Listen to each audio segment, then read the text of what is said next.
فرمایا قل یا عبادی الذین اسرفوا علی انفسہم لا تقنطوا من رحمت اللہ اللہ واہ واہ، ان اللہ یغفر الذنوب جميعا انہ هو الغفور الرحیم۔ کیا بات ہے، اے محبوب فرما دیجیے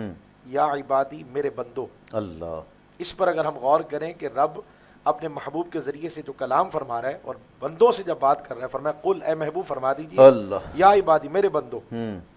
الذین اسرفوا علی انفسہم، جب تم اپنی جانوں پہ زیادتی کر لو نا تو پھر پریشان نہیں ہونا،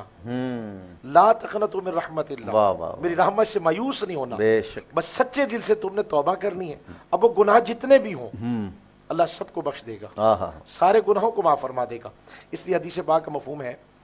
کہ کل بنی آدم خطا ہو، بنی آدم کا ہر انسان خطا کر سکتا ہے ریان بھائی، بالکل ہر انسان سے خطا ہو سکتا ہے، بالکل، کوئی بھی انسان ہے اس سے خطا ہو سکتی ہے، ممکن ہے، لیکن بہترین خطا کار وہ ہیں، کہا گیا خیر الخطائین التوابون، بہترین وہ ہیں جو توبہ میں جلدی کر لیتے ہیں، صحیح،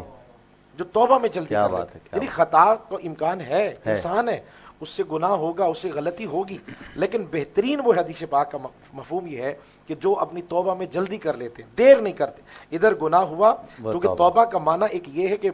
اس کو شرم ہونی چاہیے اس بات کی کہ میں نے گناہ کیا، پریشان ہو اس بات، ندامت ہونی چاہیے اس کے چہرے پر، اس کے اندر کی جو کیفیت ہو، یہ نہیں کہ ہم نے ایک رسمی طور پہ توبہ کرنی ہے۔ تو یہاں میرا رب یہ فرما رہا ہے کہ مایوس نہ ہو، سچے دل سے توبہ کر لیں، میں تیرے گناہوں کو معاف فرما دوں گا، وہ بخشنے والا ہے، مہربان ہے۔ اور پھر ساتھ میں فرما دیا حضرت عبداللہ ابن مسعود رضی اللہ تعالیٰ اس کے راوی ہیں، محبوب علیہ الصلوۃ والسلام نے فرمایا التائب من الذنب کمن لا ذنب لہ، اللہ، بہت بڑا انعام ہے، بہت بڑا، لیکن شرط یہ ریحان بھائی کہ توبہ بھی کامل ہو، کامل، ہاں یہ تو بہت بڑی بات ہے، رسمی توبہ کی بات نہیں ہو رہی، مطلب کس کو دھوکہ دیں گے ہم، ابھی ہم نے پروگرام دیکھ لیا، جی توبہ کی بات ہو رہی تھی، ہاں، تھوڑی سی دل کی کیفیت تبدیل ہوئی، ہم نے فوری طور پہ توبہ کر لی، لیکن کل سے پھر وہی معاملات ہیں، اللہ، کل سے پھر وہی گناہوں کا سلسلہ جاری،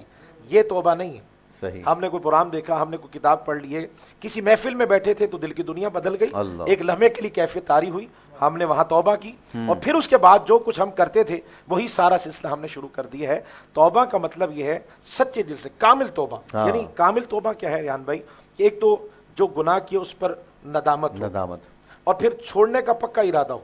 صحیح، بالکل،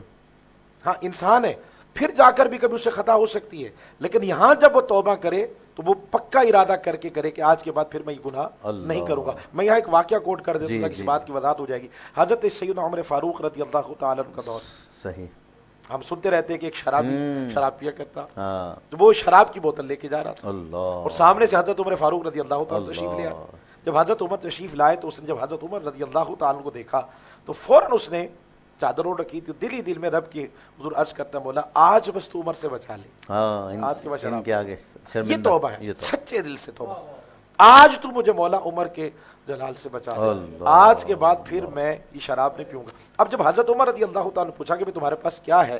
تو اس کی زبان سے نکلا کہ میرے پاس سرکہ ہے، جبکہ وہ شراب تھی۔ اچھا،